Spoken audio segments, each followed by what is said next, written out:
Chegou a hora do Bancada Carioca. Sejam todos bem-vindos. Essa semana, eu não sei vocês, mas assim, o carioca, pelo menos aqueles dentre os mais sensatos, de repente os cariocas se deram conta de que é o seguinte: a pandemia chegou para ficar. Não adianta fingir que vai passar. Eu me peguei numa conversa com um amigo essa semana pensando assim, não, então vamos marcar de se encontrar, então, mas quando? Não, então mês que vem, porque parece que vai abrir no final do mês e tal, e é o seguinte, de repente deu um estalo, e eu falei, não vai abrir mês que vem. A verdade é que a gente chegou num ponto em que a normalidade, ela deve vir, isso vai passar, mas assim, ela não vai vir no final do mês. Provavelmente no final do mês algo acontecerá, uma curva oscilará para cima ou para baixo, vai ficar no mesmo lugar, e a gente vai empurrar para o final do outro mês. E no outro mês a mesma coisa, pelo menos, imagino eu, até o início do ano que vem. Por isso, nesse programa, a gente resolveu, além de fazer nosso primeiro teste ao vivo, botando as nossas belíssimas carinhas para jogo, a gente resolveu falar sobre esse problema que está aqui, estabelecido, já quase normalizado, que é a pandemia. Falar sobre a pandemia parece uma coisa meio redundante, né? Afinal de contas, ela está aí, né? Estamos todos lidando com ela em um grau ou em outro, mas a gente resolveu falar sobre o que vai acontecer daqui para frente. Vamos brincar de projetar o futuro pós-pandemia, né? Porque, assim, os caminhos são... a gente imaginou que saberia como estaria em julho. E a verdade é o seguinte, em julho não estamos como achamos que estaríamos há 3, 4 meses atrás. Então, como estaremos daqui a 4 meses? Como estaremos a partir do ano que vem? Quanto tempo vocês acham que isso vai durar? Que mudanças isso pode ter feito culturalmente, em comportamento? Sei lá, a mudança vai ser profunda, né? Em princípio, para pior. Depois, a coisa deve se estabelecer de alguma forma. Mas vamos exercitar essa criatividade. Essa criatividade é ótima. Vamos exercitar essa projeção de como vai ser esse futuro pós-pandemia. Como sempre, estou aqui com os mesmos nomes, o time titular do Bancada Carioca. Sem Jorge Jesus ou com Jorge Jesus, o time titular está em campo. Eu, Rico Villaroca, Fernando Mendonça, aqui está a minha lado esquerdo, mas, enfim, acho que a posição no Zoom varia. Aqui, logo abaixo de mim, mais à direita, não sei se isso quer dizer alguma coisa, Rafael Sorrentino. E aí, Rafinha, tudo bom? E aqui à minha esquerda, na extrema esquerda, também não sei se significa alguma coisa, Ricardo Leite Lopes. E estamos aqui fazendo nosso primeiro Zoom. Seja bem-vindo. O Bancada Carioca agora é muito mais que um podcast.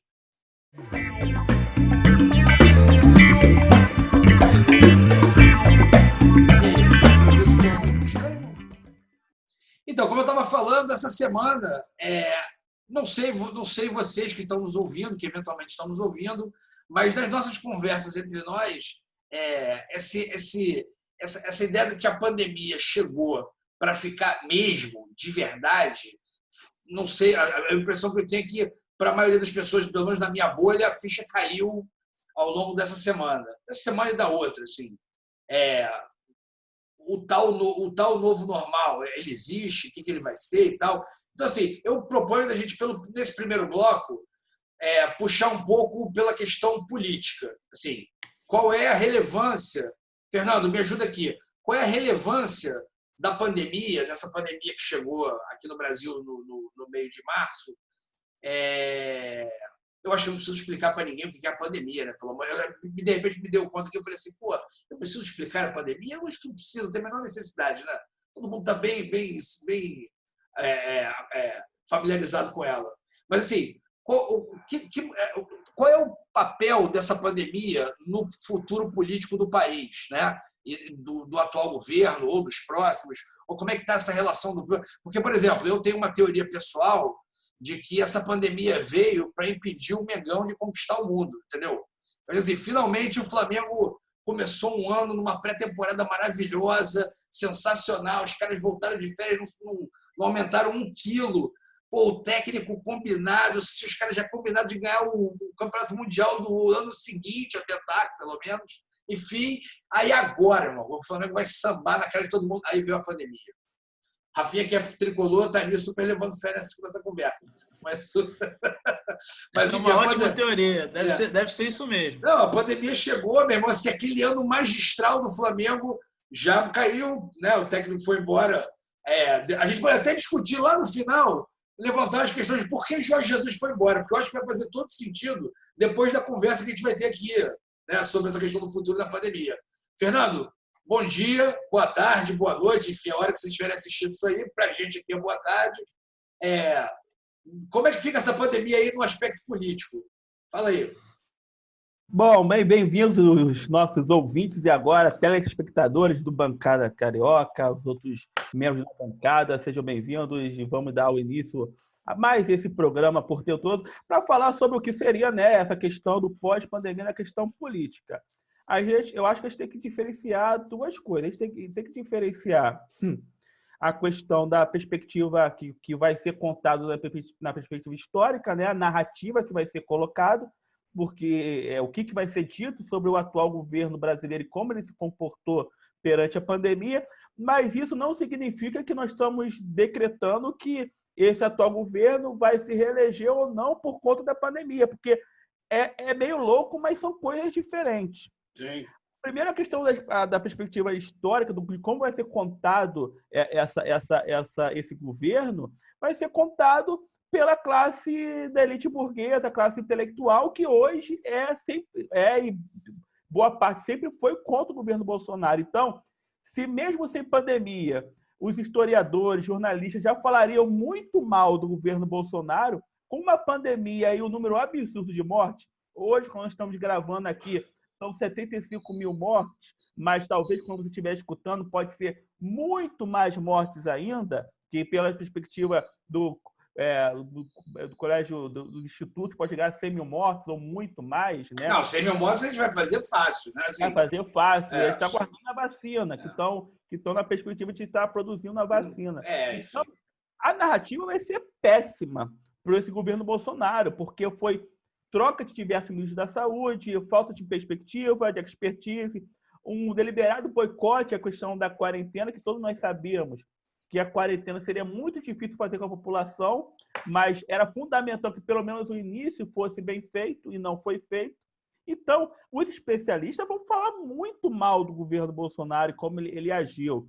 E essa narrativa e tem um detalhe, quando você fala para o cara mais ligado ao governo, apoiador do governo, nem ele retruca isso. Você fala que o governo Bolsonaro teve uma péssima, digamos, gestão da crise, nem o mais bolsonarista todo nega isso. Mais ou menos. Eu tenho uns bolsominions agregados, assim. Tentam defender, mas não é aquela... Eles sabem que não foi uma grande gestão.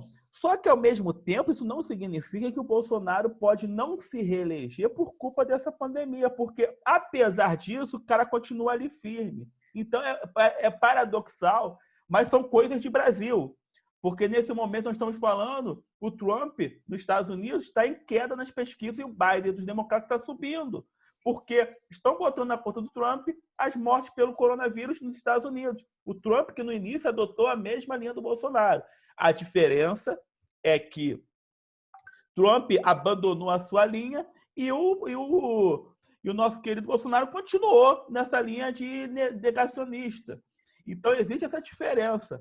Por mais que haja pandemia, pode ser que o Bolsonaro consiga ainda segurar uma parcela de população que continue a apoiá-lo e isso lhe garanta uma reeleição, talvez por falta de opção ou pela população não se identificar com outra pessoa, porque o que liga o bolsonarista ao Bolsonaro é uma conexão emocional. É uma coisa do simplismo, da paranoia, que tem gente que são comunistas, estão fazendo a vida do cara ruim, que é melhor o Bolsonaro que protege a minha família, os valores da minha família, tradicionais, cristãos, do que um esquerdista que vai atacar a minha família, como se o problema do Brasil fosse o que a pessoa faz no seu particular. Mas, infelizmente, esse tipo de voto está no Bolsonaro. Mas sabe o que eu acho? Continue. Sabe o que eu achei? Eu estava achando isso até começar, porque agora a gente deu essa estabilizada numérica no Rio e São Paulo, não uma estabilizada, não dá nem para dizer que afirmar que é uma estabilizada, mas parece que a gente entrou num certo platô, né? De números de mortos alto, inclusive, não é um platôzinho, né? Sim, tipo, puta platô. Tá repetindo, os números estão se repetindo, mas é número alto. Não estamos subindo, mas também não estamos descendo, né? O que não é bom. Mas assim, começou finalmente o que muita gente disse que ia começar, mas a gente, é claro, no meio da confusão é difícil estar sempre atentando a todos os fatores, mas finalmente, por exemplo, chegou no Centro-Oeste, chegou no Sul, chegou de verdade, né? Porque as pessoas tinham um pouco essa ideia de que não, como se a pandemia acontecesse ao mesmo tempo em todos os lugares, e não acontece. Não. Primeiro foi Rio e São Paulo, que são mais densos. Aí, claro, bateu um pouco no Sul, um pouco no Centro-Oeste, só que agora começou a espalhar pelo interior. Minas. E o Centro-Oeste, vamos lembrar que é o cinturão do agronegócio que deu um apoio muito grande ao Jair Bolsonaro. Exatamente. Então, essa pandemia acontecer num ritmo acelerado nessas regiões, já está acontecendo, já estão falando, por exemplo, Mato Grosso é o novo centro da epidemia no país, vai afetar, sim, a sua popularidade. Agora, se isso vai determinar que ele perca, é difícil dizer, porque os opositores do Bolsonaro estão tudo muito pulverizado. A esquerda está na briga do PT com o Ciro. Que aí, na centro, tem o Huck, tem o Moro, que ninguém sabe. Tem o PSDB ali que flerta. Então, é muito difícil dizer. Mas que Bolsonaro, que tinha tudo para fazer um governo, entre aspas, tranquilo e fazer uma reeleição tranquila, porque eu creio que a população ia dar um voto de confiança de 4 anos para ele renovar, não vai ser mais tão fácil assim. Eu não sei. Eu não acredito. Assim, desde o meio do ano passado, eu já era cético com relação a uma reeleição do Bolsonaro. Podia, assim, é foda porque assim, a gente já conversou sobre isso várias vezes. Ele joga tanto com essa coisa da mídia, né? Da fake news, que ele ficava numa coisa assim, tipo, agora ele se fodeu, agora ele deu a volta por cima, agora ele se fodeu, agora ele deu a volta por cima. Agora ele se estrepou todo, falou um negócio terrível e tal, aí ele saiu da volta por cima. Isso era quase que semana a semana. Vai sair uma pesquisa aí, nunca um governante foi tão, ao menos no Brasil, né, aferido.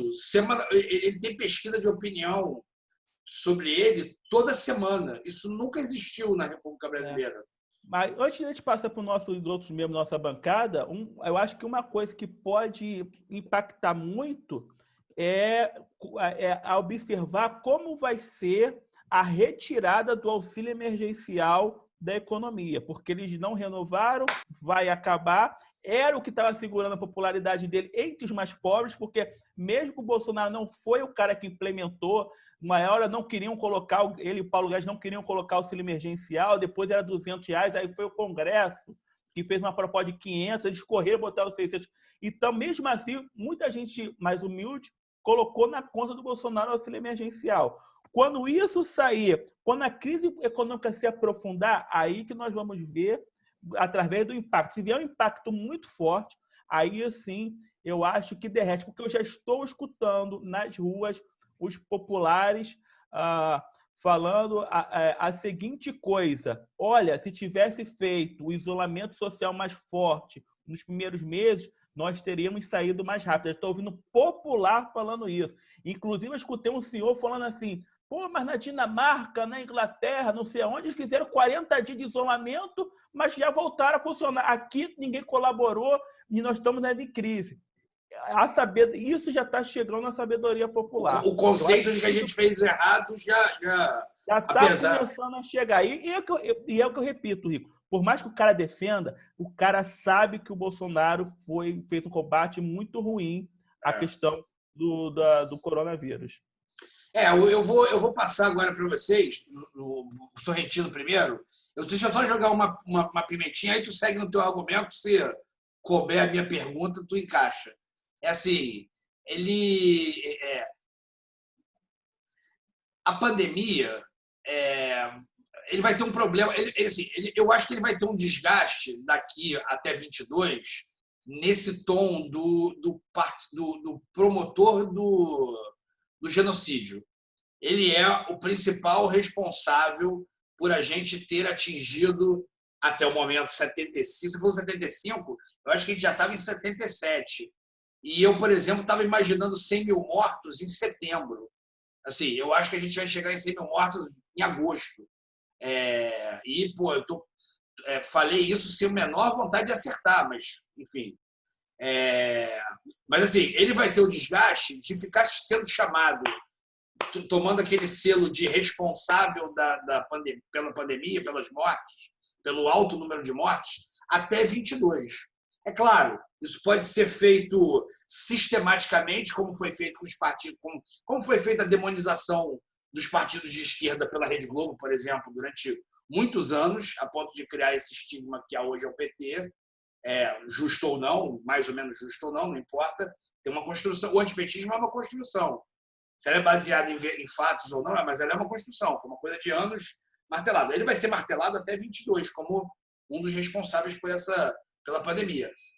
Você acha que isso não desgasta ele? Você acha que isso faz ele crescer? Você acha que isso demole ele, mas demole a esquerda, a direita toda também? Os militares se safam? Como é que fica essa bagunça aí? Olá, Rico. Olá, saudações a toda a bancada, Ricardo, Fernando, nossos ouvintes.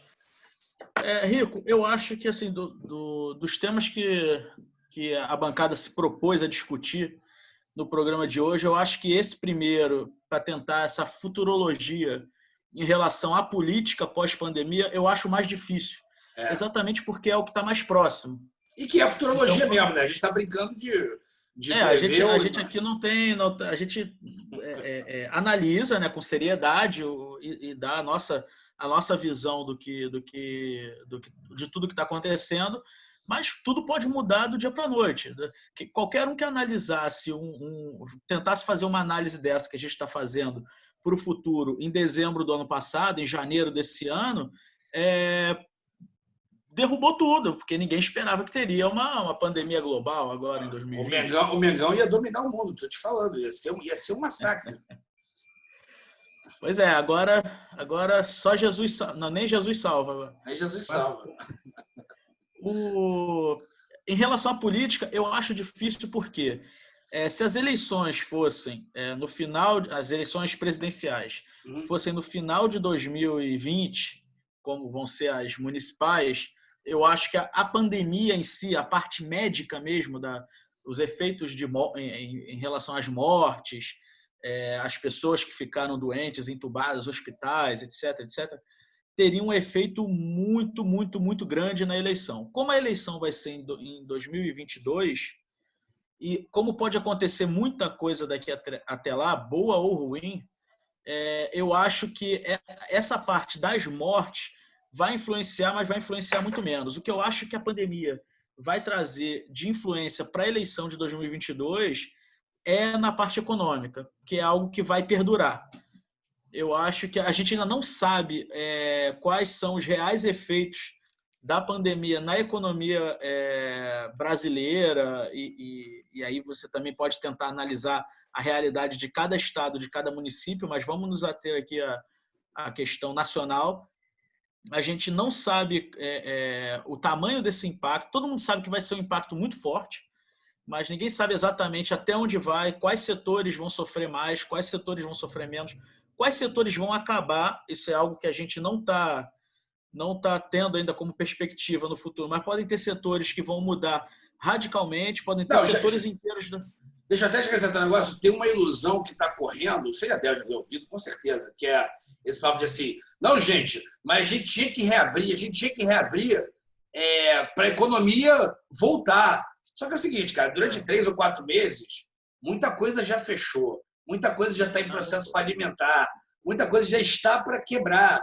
E assim, você reabrir não significa que as empresas que fecharam vão reabrir, as que estavam mal vão melhorar, e as que eventualmente estão abertas bem para caralho vão ficar...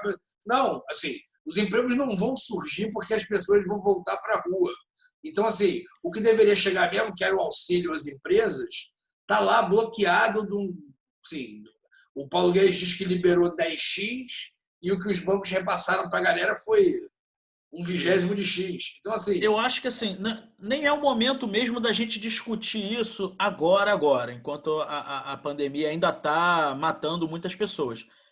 Mas eu acho que assim, qualquer país sério que passa pelo que a gente está passando e pelo que vários outros países do mundo passaram, vai ter que discutir o papel dos bancos na sociedade brasileira. Porque eles fazem parte do problema que a gente está tendo e que vai ter principalmente mais para o final de 2020 e 2021, 22, porque os efeitos econômicos dessa pandemia vão durar alguns anos. Talvez até afete a década, a gente não sabe ainda. Isso não tem como a gente saber. Tributação de ricos virou conversa... Tá deixando de ser um palavrão. O palavrão já deixou de ser, já está sendo analisado como uma possibilidade. Como é que seria? Como é que é isso? Pois é. Agora, o que me parece é que o governo Bolsonaro, via Ministério da Economia, está acenando para tentar ganhar o apoio, recuperar o apoio do empresariado. Eles sentiram que eles perderam durante a pandemia muito apoio dos empresários, seja dos grandes, seja dos pequenos, em parte por terem deixado os lockdowns, né? Aqueles empresários mais amalucados vão jogar no colo do governo não ter feito nada para evitar que as empresas deles não abrissem, seja pela falta de crédito chegando ao pequeno e ao médio empresário, principalmente. E claro que vão jogar no colo do governo, porque podem até jogar no colo do banco, mas o banco não precisa de voto de ninguém. Exatamente. Então, no final das contas, vai cair no colo do governo que não ajudou o micro e o pequeno empresário. Apesar de... Eu acho até que o governo tentou, só que confiou em quem não deveria confiar. Eu vou te falar, assim, eu acho o seguinte, ele tentou no seguinte aspecto, não, vamos... Assim, aquela cabeça do governo Bolsonaro, tá? Assim, não... Bem coisa do Paulo Guedes. Vamos botar esse auxílio emergencial na mão dos bancos, que eles distribuem isso. A gente não tem que se meter nisso. E aí, ao não acontecer, você precisa ter força para ser governo, para chegar no banco e falar, irmão, é o seguinte, eu vou baixar a medida aqui, assim, ou você libera esse troço aí, ou eu vou baixar a medida aqui, o Congresso do meu lado, e a gente vai fazer a A, o B, o C acontecer, e você vai liberar esse dinheiro à força. E ele não tem essa força, não tem essa... Não sei nem se não tem a força, ele não tem essa convicção de fazer isso. Exatamente. Eu acho que até hoje eles não entenderam que os bancos não deram esse crédito para quem mais estava precisando porque não quiseram. Sim. Não quiseram dividir o risco com o país. Eles quiseram que eles seguiram ali a receita deles. Vamos dar crédito para quem tem pouco risco, não vamos dar crédito para quem tem... Gente, mas olha só, a gente está nesse problema... O país não adianta nada. Entendeu? A gente está nesse problema crônico com relação à questão do banco, né? Que assim, o banco no Brasil, ele tem uma série de privilégios e de lucros garantidos, né? Margens de lucros garantidos e tal, não sei o quê, há muito tempo. Você não vai chegar para o cara agora e falar assim, é o seguinte, quebra esse galho aí, vamos dar uma diminuída nesse lucro aí que tá demais. Aí o cara vai fazer assim, é mesmo, né? Eu vou dar uma diminuída aqui. Isso não vai acontecer. Recebi muito de dividendos ano passado, vamos receber menos esse ano. Isso não vai acontecer. Tipo assim. Só gostaria de botar um ponto aí que vocês falaram para não passar batido. Eu acho que também está acontecendo com o empresariado. Caiu a ficha. Porque rolava aquela lenda de mas isso é história, é só reabrir os comércios que tudo volta ao normal. Não voltou ao normal, as pessoas continuaram em casa, continuaram sem consumir. Então, o que se falava antes de que, gente, com a pandemia, vai ter crise econômica. Não tem jeito. O que nós temos que fazer é atenuar a crise, saindo rápido do contágio com o isolamento social. Não, ele não tem essa capacidade de comunicação. Claro. Parte do empresariado não acreditava nisso. O que aconteceu? Forçaram a abrir o comércio. O que está acontecendo? Não tem consumo. Então, o que está se confirmando, o que se falou lá atrás. Aí você já ouve no povão, no dono da padaria, no dono da loja de sapato, falando, se tivéssemos feito isolamento social mais forte, poderíamos ter saído dessa mais rápido. Então, aquela tese está começando a se confirmar. E o que a gente sempre falava, de que o governo não está ajudando o micro e pequeno empresário, que o dinheiro ficou nos bancos. Isso também está chegando no empresariado, está chegando na classe média. Isso explica a queda de popularidade. Não sei se recupera, porque o empresariado e classe média, eles podem ter seus milhares de defeitos, mas burro eles não são. Então... só para eu fechar aqui para o Ricardo poder entrar na conversa, só para fechar o meu raciocínio, porque eu mesmo desviei do assunto e não fechei.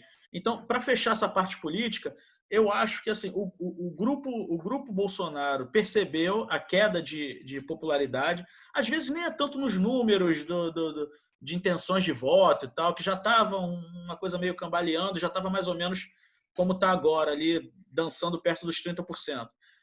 Mas de apoio mesmo de gente próxima, de empresários, do próprio agronegócio, que viu que, porra, esse é um cara já estava meio assim com essa briga irracional com a China, aí viu que é um pessoal que não sabe muito o que fazer, entendeu? O grande empresário tem que botar a culpa em alguém, o pequeno empresário também, e o primeiro que eles vão botar a culpa é no governo, não tem porquê, ainda mais com uma figura que a eles não vem nenhum apreço, porque o grande empresário, o grande industrial, o grande latifundiário, ele não é como o Bolsonaro. Ele pode ter lá os preconceitos bizarros dele, mas ele é alguém normalmente advindo da elite, alguém mais refinado, ele não é um bronco como o Bolsonaro. Então, assim, não adianta achar que eles veem o Bolsonaro como um igual. Quem vê o Bolsonaro como um igual é o pessoal esse pessoal dessa direita mais raivosa. Mas os empresários pensaram, porra, vamos botar um cara lá que está fechado com a gente, que vai botar um ministro da Economia fechado com a gente para a gente ganhar o nosso aqui. Entendeu? Se o pobre vai se ferrar, problema dele. Entendeu? Sempre se ferra mesmo, mais uma, menos uma, que se dane. Só que eles estão vendo que os caras não vão tirar ninguém do buraco, não vão resolver problema nenhum. E aí eu acho que essa proposta de reforma da reforma tributária que o governo agora parece que está pegando como cavalo de batalha, é para fazer um aceno para esse pessoal e recuperar o apoio deles. Eles acham que sem esse pessoal eles perdem muita chance, sem esse capital financeiro eles perdem muita chance para 2022. Vamos ver. Eu acho que eles perdem mesmo, mas não sei se isso é o suficiente para se salvar. Ricardo, me diz o que você acha disso. Só complementando aí o que todo mundo falou e para variar um pouco, discordando de um monte de coisa, mas assim... Aí é bom. Nem discordo. Acho que o Sorrentino seguiu uma linha muito boa que, assim, até 2022 é muito difícil fazer previsão de qualquer coisa de área política. A gente não sabe, né? Tem chão para correr. Agora, a verdade é que também já tem chão corrido. A gente já está com 1 ano e meio de governo. Assim, o que é que vai sobrar 2 anos para apresentar alguma coisa? O que eu acho que acontece é que não está se apresentando alternativa também, né?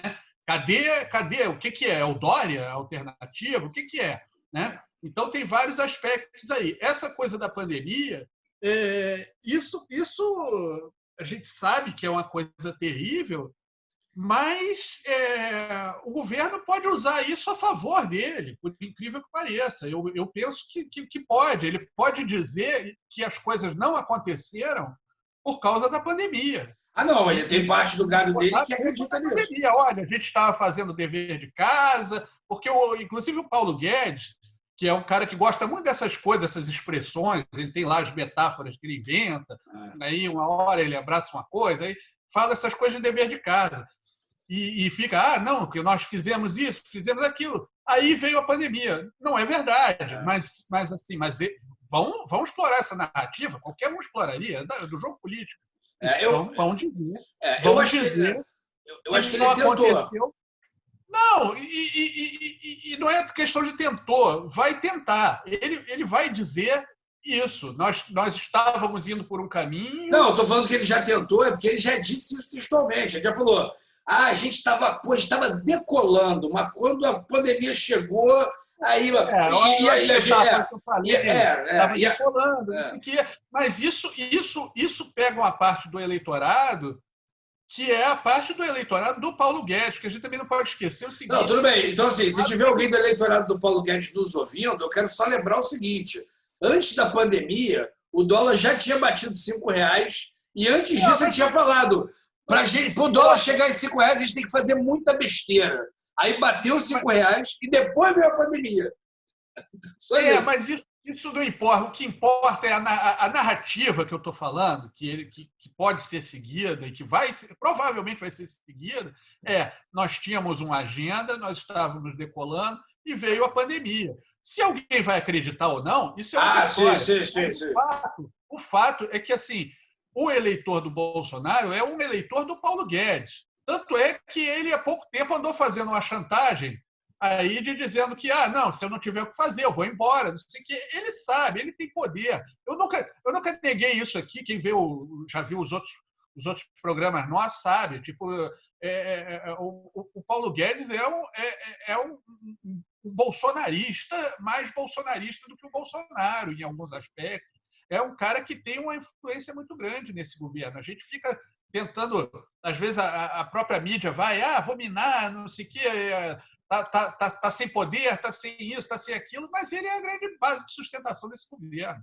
Paulo Guedes não é como o Moro, caiu o Moro, e tal, não sei o quê. O Paulo Guedes, se cair, é uma coisa muito grave. E ele tem poder e vai usar essa narrativa. Então, assim, o que eu acho é que pode acontecer até 2022, muita coisa. E o uso vai ser: o Covid nos atrapalhou. Pode ter certeza que vai ser isso. Tudo vai bem. Rolar ou não. Tudo bem. Aí as urnas vão dizer. Se o Bolsonaro perder, a gente vai ver aquele discurso que as urnas são fraudadas. Se ele ganhar, esse discurso por mais 4 anos. Olha só, eu concordo com você sobre o poder do Paulo Guedes, eu concordo com você sobre a narrativa que ele vai tentar implementar. Mas tem uma coisa que me passou na cabeça agora, enquanto vocês estavam falando, eu fui dar uma olhada na internet. Assim, o Exército, durante a ditadura, torturou 20 mil pessoas e matou 434, oficialmente, né? Então, assim, com 20 mil torturados e 434 mortos, o Exército já tinha, pelo menos entre a nossa geração, uma imagem muito negativa, né? A gente cresceu sem olhar para os militares como uma coisa confiável, respeitável, etc. Vai terminar essa sociedade entre os militares e o Bolsonaro, ela até agora está em 77 mil mortes. Assim, não há dúvida de que isso vai rebater no Exército, se permanecer. Porque aí, assim, os caras vão topar isso aí, eles vão topar ficar atrelados a um governo que será responsabilizado por essas eventuais 100 mil, 150 mil mortes quando isso acabar. Assim, porque também, se o Exército sai, ele perde uma base de sustentação maior que a do Guedes, por exemplo. Assim, né? Assim, institucional maior que a do Guedes. A do Guedes tem lá, ele tem uma força, o do Guedes tem uma força com dinheiro e tal, que é importante e tal, mas o esteio moral dele é o Exército. Quando o Exército fala assim, não quero mais conversa com esse maluco, não. Ele acabou. Entendeu? Mas eu acho que não. Eu acho assim, primeiro, eu acho que não vai sair. Eu acho que o Exército vai com ele até o fim. Até o final, com esse vexame até o final. Eu acho. Aí, como a gente está falando aqui, é tudo achismo também, né? A gente está projetando. Até semana passada, você que é o meu assessor de assuntos flamenguísticos, cravava que o Jesus ia ficar. Então, assim, isso aí a gente pode errar as previsões. Mas, assim, eu acho que fica. E eu acho que aí é o contorno da narrativa. Eles fazem isso, vamos ver como é que eles vão narrar isso. Para a gente está vendo aí um festival de incompetência e a questão é de genocídio mesmo. É muita gente morrendo. Tem a questão dos indígenas, que ninguém na mídia está prestando muita atenção. Não, eu acho que está falando, não a grande mídia, a mass mídia não, mas a mídia independente está bem. Está muito, muito pouco para o desastre que para o tamanho do caos. Então, assim, vamos ver como é que eles vão contornar a narrativa. Né? E isso não é torcida nem nada, é só uma avaliação. Exatamente. Eu quero fazer o seguinte, olha só, a gente já deu uma estouradinha no bloco 1, eu não vou nem parar para fazer muito meandro, não. Eu já queria emendar no segundo bloco, porque a gente tentar olhar essa coisa da pandemia da perspectiva histórica, e o Rafael Sorrentino tinha uma teoria muito interessante de que nada disso que a gente viveu é novidade, né? O Ricardo, sem querer, nesse final, ele já deu já previu mais ou menos o que a gente vai falar no próximo tema. Então, já vamos nessa, já vou passar essa bola para você. Já estamos no segundo bloco, tá? A gente já, quer dizer, nada disso que a gente está vivendo é novidade, quer dizer, uma coisa deve ser, mas no grosso, nada disso que a gente está vivendo é novidade. Rico, eu acho que, analisando a história do Brasil com cuidado, e isso não é algo fácil de se fazer, primeiro por falta de obras acessíveis, tratando da nossa própria história. Normalmente são só artigos mais, né, científicos, né, da área histórica mesmo, são sempre trabalhos, assim, livros mais difíceis e tal. Não existe aquela indústria da própria história por trás, do entretenimento e tal. Então, acho que o brasileiro normalmente não tem muita noção da própria história do país, nem digo a história lá de trás do descobrimento e tal, história mesmo mais recente. Tanto que a gente tem um monte de negacionista aí da ditadura, que não é ditadura, era revolução, que era essas bobagens que a gente está acostumado a ouvir. Uhum.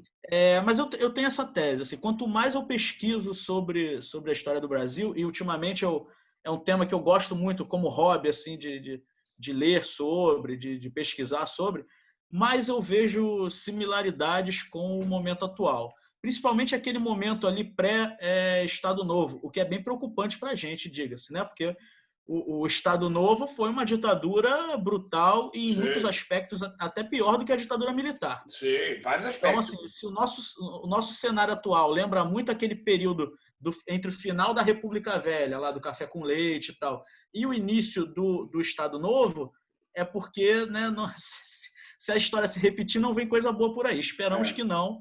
Né? O país está em outro momento, né? Não é um país tão atrasado quanto era. Na época, nós éramos um país agrário, um país sem nenhum histórico republicano. Estamos caminhando para lá de volta, né?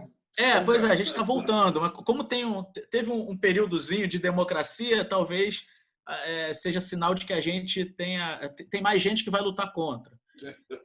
Mas eu não vejo como parece muita novidade, assim, não, temos um presidente negacionista maluco, não sabe nada de nada.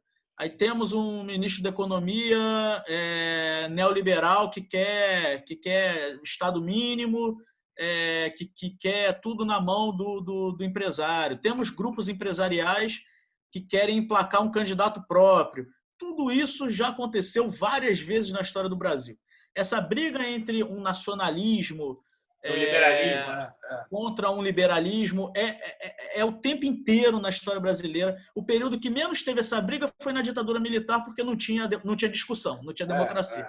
Mas em todo o resto do tempo era essa briga o tempo todo.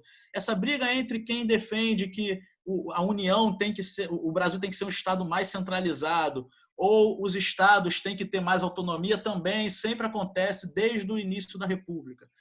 Então, eu acho que nós vamos ver no futuro. Eu queria tentar fazer um exercício de futurologia mais para frente ainda, para pensar como é que os nossos filhos, os nossos netos, vão estudar esse período histórico do Brasil.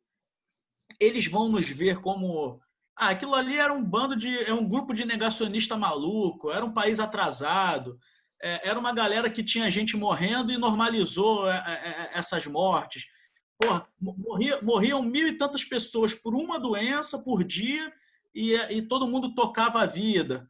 Muita gente dizia que estava tudo bem, que era uma gripezinha. Isso daí vai acontecer, infelizmente. Tudo que eu falei agora aconteceu, é verdade, nós estamos fazendo isso mesmo, mas eu acho que o tempo acaba filtrando a visão das coisas. Eu acho que quando isso for estudado no futuro, não vai se achar que o país inteiro segue essa linha amalucada. O que eu acho que assim, o governo atual, eu acho que vai ser um governo visto como um governo catastrófico. Eu acho que isso não tem saída, mesmo que eles sejam reeleitos em 2022. Eu acho que a história vai fazer justiça. e mostrar que foi uma bizarrice, que foram genocidas mesmo, né? Da catástrofe ele não escapa, provavelmente, né? Eu acho que o governo não escapa. Talvez o Brasil como país escape, né? Talvez a gente se crie uma... A esperança para o Brasil. Talvez se crie uma... Porque, por exemplo, ninguém... Depois que acabou a ditadura militar, apesar de terem sido aí 20 anos, ninguém botou essa pecha no Brasil de país violento, de país autoritário. Ninguém botou no Brasil a imagem de um militar. Apesar de que a gente já era, né? A gente já era um país violento. A gente não é de agora, né? Assim, só que, mesmo assim, a nossa imagem é de um país de pessoas felizes, amigáveis, etc. Então, eu acho que, assim, para a imagem do país, de nós que vivemos nesse período, eu acho que a gente está salvo. Alguns prefeitos e governadores pontuais vão ser bem vistos no futuro. Talvez o prefeito de São Paulo, Witzel. Até o próprio João Dória. O Witzel perdeu a chance dele. O Witzel vai ser defenestrado porque ele perdeu a chance. Caraca, é impressionante, né? O cara, assim, ele tá... A impressão que me deu é que as pessoas estão um pouco de preguiça de depor o Witzel, né? Então, assim, isso já acabou, não precisa ir. Não, vou votar, tá, depois te vota, já acabou mesmo, você não tá nem mandando mais nada. Parece um negócio meio de foda-se. Eu acho que é isso mesmo, mas é um morto ambulante. É meio porque assim, você tirar o cara oficialmente vai dar trabalho, gente, né? Tipo assim, vai ter que votar o impeachment, tirar o cara, não sei o quê. Tem que entrar alguém. Já acabou, já foi tirado. Já não está mais mandando. Mas aí, essa perspectiva do Rafael, eu acho que, sinceramente, o governo Bolsonaro, perspectiva histórica, vai ser visto como um pacote Dilma. Eu acho que vai ser visto como um bloco, sabia? Eu acho que ele vai ganhar a Dilma em desgraça. Assim, acho que vão olhar o pacote FHC Lula, aí vai vir a Dilma e a derrocada que dá no Bolsonaro. E nessas mortes todas, acho que o período histórico vai ser compreendido, vai ser um bloco Dilma-Bolsonaro. Vai ser os dois, até porque eles têm umas características que, não vou falar que são iguais, mas lembram algumas coisas. As frases meio doidas, um jeito meio autoritário, um descontrole político. Então, acho que vai ser olhado do ponto de vista histórico como um bloco só. Assim como acho que Lula e FHC vão ser olhados como uma coisa mais próxima também. Gente, mas é isso, né? Assim, talvez seja olhado como o final do bloco da não política, porque assim, quando entrar um político de novo, vamos supor, aqui eu vou, se entrar um Ciro Gomes da vida, um político mais vou falar assim, qualquer político preparado samba e dança e sapateia nessa situação. Qualquer político minimamente habilidoso teria pego essa pandemia e se tornado um líder. Assim, ele conseguiu assim, eu vou pegar e vou soterrar essa parada. Por que isso? É o que a gente discutiu. Os caras não têm nada para inventar. A pilha é só destruir. Não sei lá, é uma coisa meio do bolsonarismo, né? Assim, ele não quer nada concreto. Ele quer acabar com isso que está aí, que na cabeça dele está tudo errado. Tudo errado. Eu não sei como é que uma pessoa consegue olhar para o mundo e ver tudo errado. Eu consigo olhar assim, se eu olhar, isso aqui está errado, isso aqui podia melhorar. Mas assim, tudo errado, sei lá, se suicida então, porque, tipo, meu irmão, tu nasceu sei lá onde, entendeu? Que lugar é esse que está tudo errado? Nada está certo para esses caras. Eles vão de acabar com tudo até que os tirem de lá. Pois é, não, eu já discuti isso muito com o Fernando também, a gente já conversou muito sobre isso, sobre até esqueci o que a gente discutiu já. Muita coisa. Muita coisa, gente, relaxa.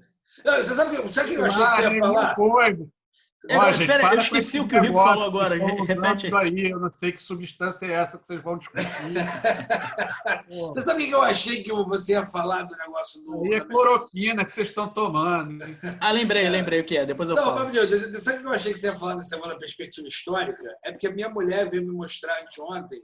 Eu agora nem vou me lembrar de cabeça os casos, mas parece que a gente teve 2 pandemias no século XIX. 2 grandes pandemias no século XIX. No século XX, no século XX, eles computaram como 4. Eu nem sei quais foram as outras 3, fora a gripe espanhola, mas eles computaram como 4 pandemias. Então, assim, a tendência, segundo essa linha de pensamento, é que a gente excederá 4 pandemias no século XXI. A gente está só na primeira. Deve ter mais umas 4 ou 5 pelo caminho. Então, assim, isso foi parte... Eu não sei vocês, isso foi parte da ficha que caiu essa semana de falar assim, caralho, isso não vai acabar tão... Assim, já entrou na minha cabeça, juro por Deus, eu já botei na minha cabeça 3 anos até voltar um normal, assim, mais perto do normal. Eu contei uns 3 anos. Assim, deve sair uma vacina mais ou menos pro ano que vem, talvez meio do ano que vem, assim, que é um tempo razoável. Até isso ser fabricado e chegar na minha mão, mais 1 ano e meio, 2. Então, e aí, beleza. Aí tu vai poder voltar ao mínimo do que era antes. Isso aí vai mexer muito no tal do novo normal que a gente vai tratar daqui a pouco, né? O famoso novo normal. Essa demora para resolver esse problema, se é que vai se resolver de verdade... Mas nem tem uma demora para resolver o problema. A verdade é essa, né? É que, assim, a solução do problema nem está tão demorada assim. Não está, mas é porque é demorada mesmo, porque é um problema grande e não se resolve do dia para a noite. Não tem solução. Agora, assim, eu gostaria de perguntar para o mais experiente da bancada, nosso querido Ricardo Leite Lopes. Ricardo, olhando essa perspectiva histórica, na sua vivência, né, desses anos de vida, tu viu alguma coisa parecida aqui no Brasil que nós estamos vivendo hoje? Pô, chamou de velho legal. Gostei agressão gratuita. Delicada que me chamou de ancião. Mas Não, eu não entendi, Fernando. O que, se tem algum precedente, não? Se tem algum... Assim, eu particularmente não acompanho, por exemplo, o Collor. Eu não sei como é que foi o Collor. Eu não consigo comparar. Não tem. Cara, não tem comparativo. Não tem comparativo. É diferente. É muito diferente. O Collor tinha uma coisa... Não sei se o Ricardo vai concordar comigo. O Collor tinha uma coisa que lembra esse governo, que é certos momentos em que ele era mambembe também. Tipo o anúncio do plano real, do plano de sequestro das poupanças, foi um bagulho meio mambembe, você lembra disso? Sentou na mesa, ninguém sabia direito quem falava o quê, e aí uma parte que você fala assim, estamos sequestrando as campanhas. Nesse aspecto é muito parecido, eles têm uma questão até estética tosca, né? O governo Collor era um governo que tinha uma estética tosca, uma coisa meio emergente. Mas não era estética, não era um tosco pobre, né? Era o contrário, porque era uma coisa emergente. Era um emergente, era uma coisa assim, um novo rico. Novo rico, exatamente. Era uma coisa. Olha como o Brasil vai ficar sofisticado. Só que o sofisticado não passa pela cultura, ele passa pela inovação, por uma Miami, no mau sentido, no sentido pejorativo. Miami tem umas coisas maravilhosas. Mas, assim, como todos os Estados Unidos, senão a gente entra também nessa demonização, fica maluco. Mas, FBI, tá ouvindo aí, FBI? Adoramos. We love America. We love America. Eu me lembro, sabe do quê? O Collor tinha uma Ferrari amarela. Aí eu falei assim, porra, vai tomar no cu, assim, se eu tenho dinheiro para ter uma Ferrari... Assim, aí um amigo meu na época até falou assim, não, mas a cor original da Ferrari, a original, a primeira lá, era amarela. Foda-se. Se você é rico e vai comprar uma Ferrari... Isso é mais ou menos. E isso aí também é mais ou menos, é contestável. A cor de Modena é amarela. Então, como a Ferrari é de Modena, é amarela. Mas assim, falei, pô, se eu comprar uma Ferrari, tu vai comprar... A cor vermelha é a cor tradicional dos carros de corrida italianos. Então, a Alfa Romeo é vermelha e a Ferrari é vermelha. Mas a questão não é essa. A questão é comprar a Ferrari e não pagar e ter que devolver para o banco. Bom, Essa é a questão. Esbarra no governo, que é uma coisa de aparência, de querer demonstrar, de querer bater na mesa. E isso tem muito em comum. Aquele momento jet ski do Bolsonaro recente, quando ele foi chegando de banho jet ski no barco, lembrou muito o Collor. Lembra o Collor dando jet ski lá no Paraná? O que era isso? Eles têm um aspecto... E nesse ponto até o Collor era pior, porque o Collor era mais fanfarrão. O Collor aparecia de kimono. Mas era mais bonitão também. Assim, fazia o filme herói. Ele era mais novo.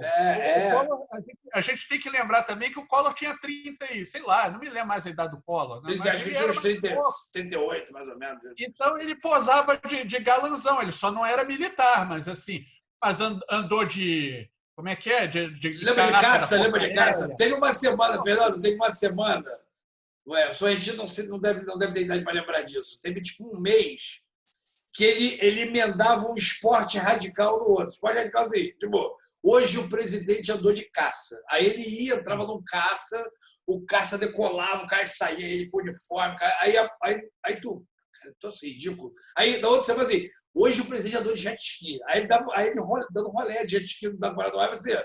Pô, caralho. Aí, hoje ele lutou karatê, aí aparecia de kimono, assim. Aí então assim, pô, cacete. Mas que você, eu virei presidente, mas eu vou brincar de ter aventuras. Assim. Andava de moto, Kawasaki Ninja, que eram as coisas que pelo que eu entendi, o governo era uma eterna sessão da tarde, né? Era meio isso. Ele inventou o tweet.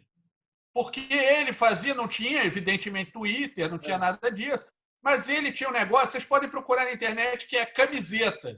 Então, ele botava camisetas com uma e mensagem. Ele corria. Ele era atleta, né? Então, ele saía para correr, os seguranças tinham que sair correndo atrás dele.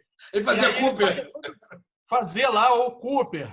Aí, botava camiseta com os dizeres, então ele estava apanhando. Aí botava lá, let's give a peace, chance, não me lembro mais o que Serei forte, construirei uma casa com as pedras que me jogaram. Tipo, o cara mandava uma mensagem na camisa, saindo no corpo. É Twitter, só que é Twitter. Aparecia, o cara era fotografado, aparecia no jornal o que ele está querendo dizer. Isso é muito parecido com hoje. Mas, aí vamos lá. O Collor tinha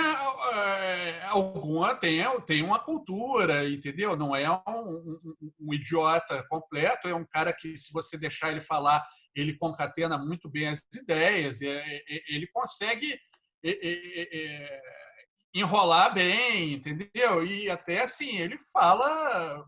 Enfim, é um sujeito inteligente, bem educado. Ele enganou até o Duela aqui Duela. Lembra do Duela aqui Duela? Não, de vez em quando, claro, o cara está ao vivo, falou uma besteira, mas não era nem de longe essas coisas que Duela a gente escuta hoje, assim, essas coisas do hemisfério. Ele sabe a diferença entre o hemisfério norte e o sul, por exemplo. Sabe. Ele sabe que João Pessoa não fica na Noruega. Então, assim, essas coisas são diferentes. E ele tem uma coisa que é verdade, assim, todas as críticas que você possa ter ao Collor vão ter inúmeras, mas assim, ele viveu aquele período dele do impeachment. Ele nem era para ter sofrido o impeachment, porque ele renunciou antes, né, quer dizer, não era para ter assim. Ele renunciou antes do impeachment acontecer. Claro, o impeachment é um processo que é criminal lá, mas é político. Ele cairia pelo político. Mas depois o processo dele correu, depois que ele renunciou, e ele foi absolvido no processo. Teoricamente, ele não sofreria o impeachment. Ele sofreria porque tem a questão política. Foda-se se o crime existe ou não. Mas ele depois... E ele entendeu que o que o Bolsonaro faz hoje tem tudo para não dar certo. Pode até dar certo, até pode, as condições são outras, os atores são outros, mas o Collor também era um cara de um partido pequeno, que não tinha ninguém, só que ele não tinha um suporte dos militares, por exemplo. O empresariado ele tinha um bom pedaço, né? Ele tinha o apoio do empresariado, ele entrou. Na verdade, ele começou a fazer muita... Primeiro, maluco. O sequestro da poupança foi um bagulho imperdoável. Não tem como. Não tinha como. Mas, ainda assim, verdade seja dita. Isso é uma coisa que o presidenciável Ciro Gomes fala direto e que é verdade. Que ele fala assim, não, eu analisando a história, eu descobri que para governar nesse presidencialismo que a gente vive, você tem que entrar e já sair fazendo o que você vai fazer, ou pelo menos propondo. Porque você entra recém-eleito com um respaldo, né, popular, dessa energia da eleição e tal, e você consegue propor e fazer coisas, porque no primeiro ano você meio que tem um altos. E de fato porque, por exemplo, o Collor entrou, ele sequestrou as poupanças em fevereiro ou março, se não me engano. Ricardo, se lembrar, ele corrigiu. Foi no início, foi bem no início. Até o final do ano, ele não apanhou muito, não. Assim, nego se matando por causa da poupança, que a galera se matou. Eu tenho pai de amigos que pularam da janela. Não, cara... tragédia. Nesse ponto, sim, a tragédia econômica que podem causar, eles só podem ser semelhantes. Mas, assim, exatamente. Mas assim, a galera, quer dizer, a galera, né? Uma classe média, gente da classe média se matando, porque o cara sequestrou as poupanças, e mesmo assim, ao longo do primeiro ano, ele quase não apanhou. Quando virou o ano, aí meu irmão, tipo, aí ele apanhou bonito, porque ele não entregou nada, como o Bolsonaro também não entrega, né? Entregou menos, tinha o sequestro da poupança, enfim, aí foi o que foi, entendeu? Então, realmente, não foi o Witzel, foi o Collor, programa dedicado aos zumbis. Tem muitos, né? Tem vários. Tem vários. Indo nesse caminho aí da comparação com o Collor, que eu acho muito pertinente, eu acho que, aí já fazendo de novo um exercício de futurologia, eu acho que a gente vai ter um fenômeno parecido dos eleitores do Bolsonaro com os eleitores do Collor. Vocês conhecem quantas pessoas que hoje dizem que votaram no Collor? Ou que defendam o Collor? Ninguém. Um monte de gente votou nele. Eu acho que vai acontecer mesmo, Sorrentino. Eu acho que a gente vai ter esse fenômeno. Exatamente por isso eu acho que a imagem do governo Bolsonaro não cola no brasileiro, porque a gente tem muito aquilo de esse negócio é ruim, então afasta. Não tem nada a ver com isso. Bota para lá. Isso é coisa lá do Bolsonaro e dos militares malucos amigos dele. Eu não tive nada a ver com isso. Exatamente. Eu vejo essa como uma característica ruim nossa. Porque aí 10 anos depois, você volta a discutir as mesmas coisas. Eu acho que com essa coisa da rede social, e aí entra um pouco uma coisa que tem a ver com o primeiro bloco, com o segundo bloco. Você tinha falado da coisa de como a gente vai ver isso no futuro, né? De como é que o futuro vai olhar para essa época e vai ver. Eu acho que vai ser um pouco tipo a talidomida, né? Que é uma coisa assim, de repente os caras inventaram um remédio que passa a ser um enjoo. Você não precisa enjoar, você não sei o quê, um remédio meio hipnótico, meio analgésico. Aí, aqui, tem efeito colateral nenhum, mas todo mundo, talidomida, caraca, a mulher grávida pode voltar a trabalhar. Tinha uma pressão meio produtiva nisso também. Não fica enjoada, pode voltar a trabalhar, mesmo grávida, não sei o quê. Nego se encheu de talidomida. E aí foi descobrir que aquilo causava efeitos congênitos graves, que todo mundo sabe que é uma talidomida e tal. Eu tenho um pouco essa impressão de que isso vai ser com essas ferramentas da nossa era. O Facebook, o Twitter, né, a rede social e tal, que assim, a gente entrou nessa era meio sem saber o que ia acontecer, parecia tudo muito divertido, não sei o quê. A gente agora está chegando num ponto que todo mundo já entendeu que não é aquele reino da fantasia, né, que todo mundo imaginou, sem consequências, né? Todo mundo, acho que qualquer pessoa razoavelmente esclarecida já entendeu isso. Mas e aí? O que a gente faz agora? Porque sair todo mundo também não vai rolar. Porque isso já virou parte da cadeia econômica, da cadeia de relações. A gente está aqui o Zoom é uma rede social, não? Assim, está aqui para isso também, para a gente se encontrar, conversar, virou ferramenta de negócios. Enfim, a gente vai precisar normatizar esse troço, entender que danos ele faz, o que pode fazer com isso, o que é legal, o que não é, o que é proibido, o que é ilegal, o que é antiético, o que é imoral, enfim. Então a gente vai olhar e vai assim, caramba, o cara achava normal o filho dele ficar no YouTube com 5 anos de idade, né? Ele nem entendia que isso causava algum bloqueio psicológico na criança em formação, sei lá. Estou aqui chutando os eventuais males que a gente vai descobrir disso em adultos, em seres em formação, enfim. Mas, de fato, eu acho que isso está muito entranhado no nosso dia a dia aqui, na política, na vida, não sei o quê, de uma forma que está solto. tá fazendo um mal aí, tem algum bem e tal, mas tá solto, tá solto. É novo, né? É novo, a gente novo, não sabe ainda. É novo. A gente está tentando entender o que é mal para poder proibir, o que é bom para poder deixar, o que a gente bloqueia, o que a gente não bloqueia. A gente está tentando entender isso, né? O fato é o seguinte, a gente já entendeu que assim, de graça não veio. Assim, não está de graça aí. E eu acho que a terra de ninguém também, dessas empresas de internet, está acabando. A gente tem o exemplo do que acontece lá nos Estados Unidos, dos grandes anunciantes colocando o Facebook contra a parede para combater discurso de ódio. Facebook e o Twitter, né? Para combater discurso de ódio, para acabar com essa ideia de que é terra de ninguém. Entendeu? Mas porque os caras entenderam que a terra de ninguém reflete num Brexit, reflete num Trump, reflete num Bolsonaro, reflete no... Assim, não está deixando de ser terra de ninguém porque a terra de ninguém causa males abstratos. Não é? As consequências porque está gerando morte. Porque pelo estudo do número de pandemia a nível global, os grandes culpados dos índices altos no mundo é Brasil e Estados Unidos. Os dois lugares que tivemos manipulação das eleições via fake news e redes sociais. E é por isso que eles vão ter que mudar. Não, e é uma coisa que eu vi, acho que o Reinaldo Azevedo falando, acho que todos nós já tínhamos nos dado conta disso, mas ele colocou a expressão perfeita, assim, cara, o WhatsApp é um canal de broadcasting, assim, não é a rede social é o caralho. Você pegava uma mensagem ali, disparava aquela porra em broadcasting para milhões de pessoas, entendeu? Você atingia milhões de pessoas ao mesmo tempo com uma mensagem mentirosa, entendeu? Isso é uma emissão de televisão, isso é um canal, isso é tem que ter a mesma regulamentação, a mesma responsabilização, tal, como se fosse isso da Rede Globo, lá, por exemplo. E olha que nem tem regulamentação de mídia decente no país, né? Mas, enfim, falem aí. Eu também falei pra caramba agora. Eu acho que assim, a gente já está entrando, então, no nosso último assunto. Eu acho que já dá para a gente entrar.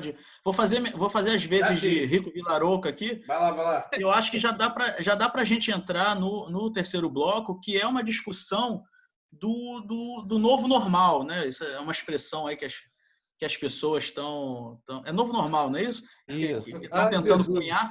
O famoso anormal. De como, principalmente essa pandemia, agregada às novas tecnologias, né, que já estavam fazendo essa mudança, mas a pandemia vai agilizar muitas mudanças, de como é que isso vai afetar o nosso dia a dia mesmo, né, pensando no indivíduo. E aí, Ricardo, o que você acha, assim, de imediato, o que você acha que logo de cara, nos próximos anos, a gente já vai conseguir ver uma mudança nossa de comportamento devido a esse período de pandemia? Olha, nos próximos anos... Bom, muita coisa vai ter que mudar. Agora, nos próximos anos também fica difícil, porque a gente ainda tem essa coisa da esperança da vacina, né? Então, são dois panoramas completamente diferentes. Um com vacina, com tratamento, vamos dizer assim, também. Pode-se descobrir um tratamento eficaz em que isso diminua, né? Então, são dois cenários completamente diferentes. E pode não ter nada disso. E aí nós estamos lascados. Porque o que me preocupa agora é como nós vamos... Como o novo normal abrange uma aceitação do inaceitável. E o que é o inaceitável? O inaceitável é assim, está caindo 3 jumbos por dia no Brasil e estão pensando como é que vai liberar. Né? Como é que a gente sai para expor mais gente a cair jumbo? E outra coisa, a projeção, quer dizer, se você está caindo 3 jumbos, vamos falar em números, isso aí, 1.200, 1.300 pessoas morrendo por dia, quando começar a cair um jumbo só, a gente vai achar que está bom. Então, assim, o novo normal vai ser assim, nós vamos ficar contentes quando tiver morrendo só 400 pessoas por dia, nós vamos ficar felizes. Isso é uma coisa que me preocupa muito. Agora, aí tem vários desdobramentos. O que acontece? O que acontece nas relações? O que acontece nos negócios, né? Essa coisa que a gente falou nos blocos anteriores, vocês levantaram aí da questão da economia. Pô, eu vou, né?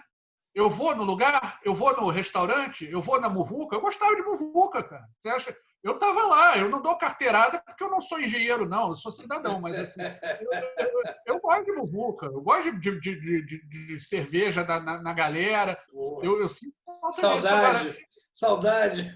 Eu gosto de podrão, churrasquinho, sinto falta dessas coisas. Agora, como é que vai ser isso?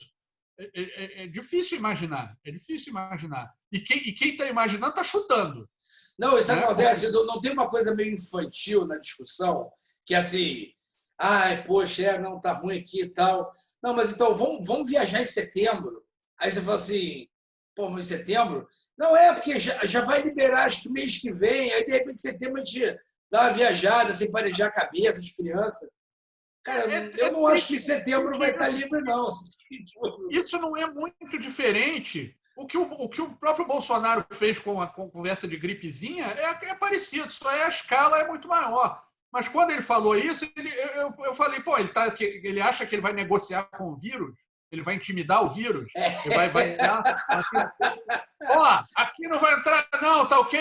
Isso não existe. Não, assim, não adianta infectar a gente, não, porque a gente mergulha no esgoto, tá? Não adianta vir para cima, que a gente mergulha no esgoto. Ele achou que o vírus ia amarelar para ele. O vírus é uma besta, é uma fera indomável, entendeu?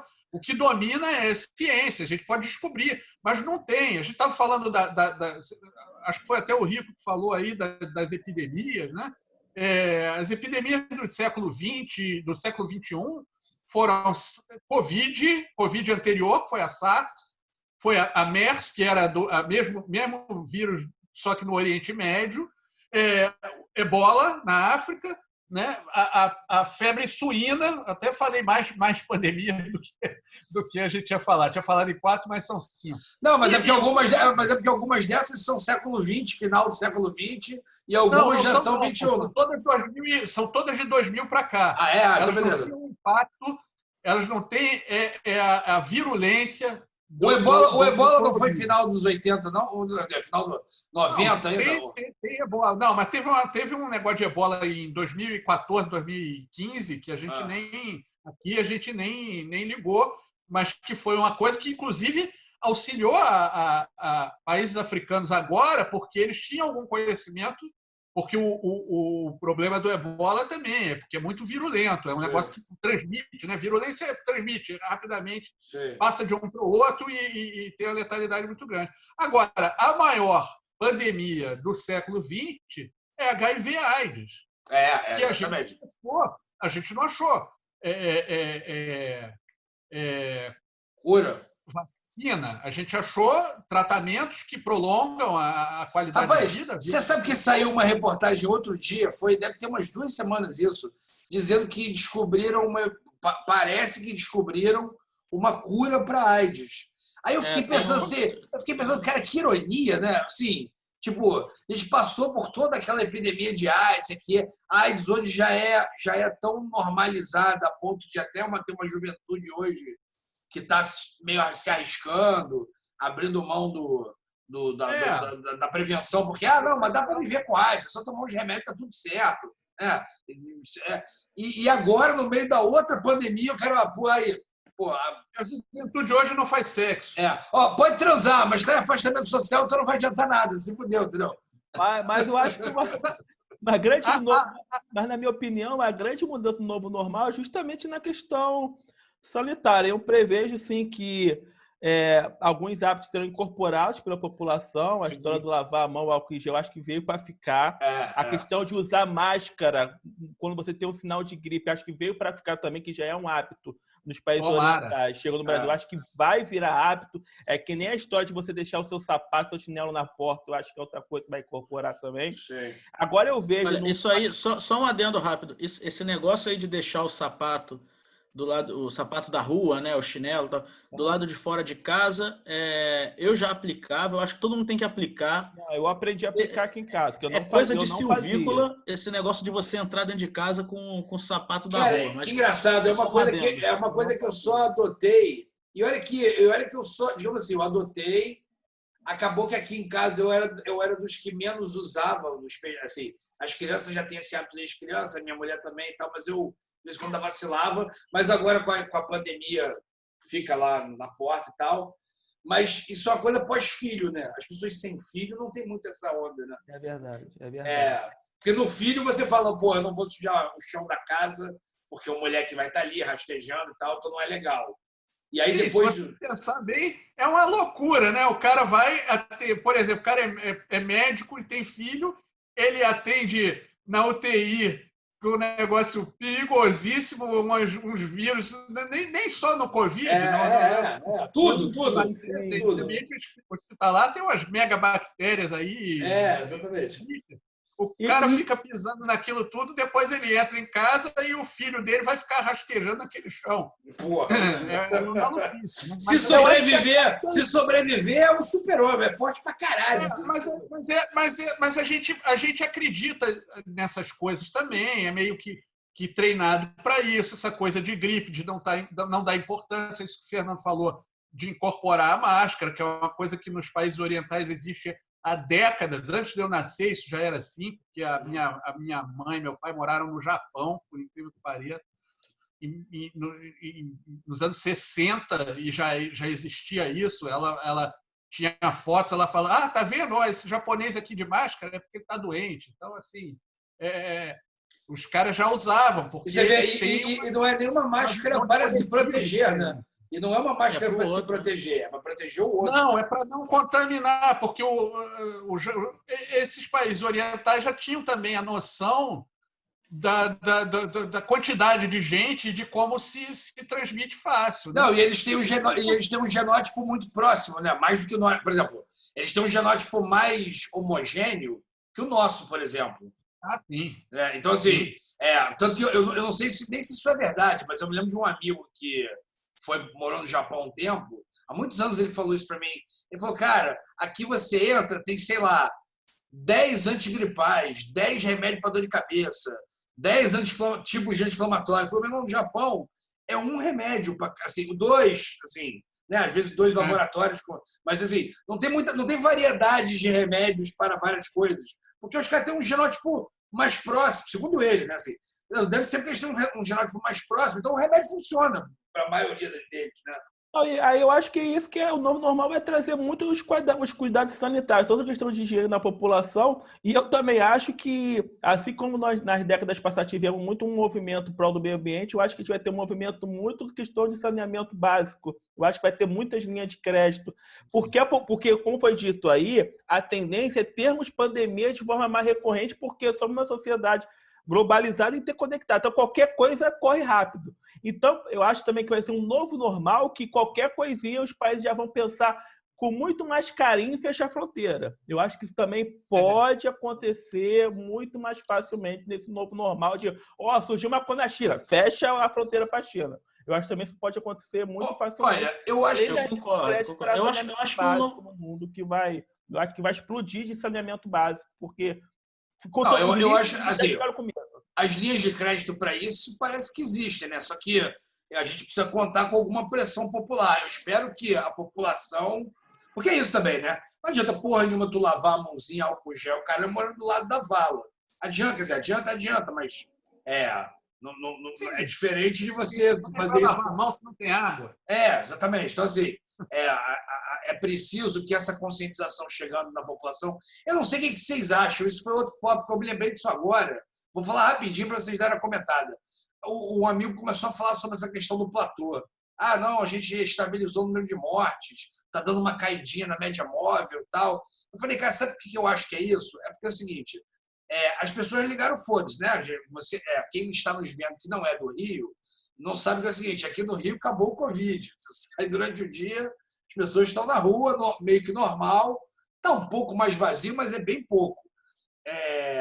E aí eu falei assim, cara, pelo menos uma coisa melhorou no Rio. No início, o nego estava total no foda-se. Hoje em dia, eu fui pegar um pacote nos Correios, que chegou aqui, não sei porque o carteiro disse que não tinha ninguém em casa 3 dias. Tinha gente em casa 24 horas por dia, mas beleza. Pô, vocês ficam saindo na pandemia. Foda. Aí eu fui lá no Correio. Todo mundo de máscara, na fila, as pessoas respeitando mais ou menos ali, aquele metro e pouco, a banca de jornal do lado, assim, com a fita de isolamento, a mulher tem da porta da banca de jornal. Eu falei, cara, um pouquinho desse que a gente está falando, do novo normal, um pouquinho desse, não é só a máscara vai ter, o afastamento, né? Implantou culturalmente, assim, né?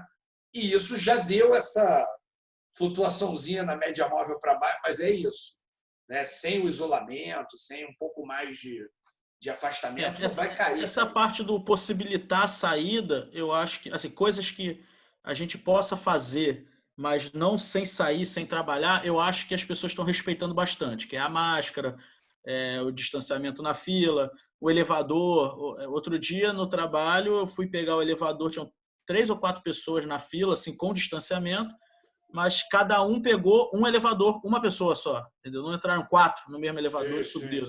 Ou nem 2, nem 3. Entendeu? E ninguém reclamou por conta disso, foi algo normal. Eu acho que não vai ser sempre assim, né? Mas enquanto a gente não tiver uma vacina, um tratamento legal e tal, eu acho que isso não vai ser algo tão pitoresco assim. Eu concordo com tudo isso que vocês falaram. E eu tenho mais um possível novo normal que eu acho quase certo da gente começar a aplicar cada vez mais, e na verdade já está sendo mais aplicado, que é o home office, né? O teletrabalho. Esse aí. Eu acho que veio para ficar de... Já começava a ter muita gente, o próprio Rico, né, já trabalhava dessa forma, parte do tempo.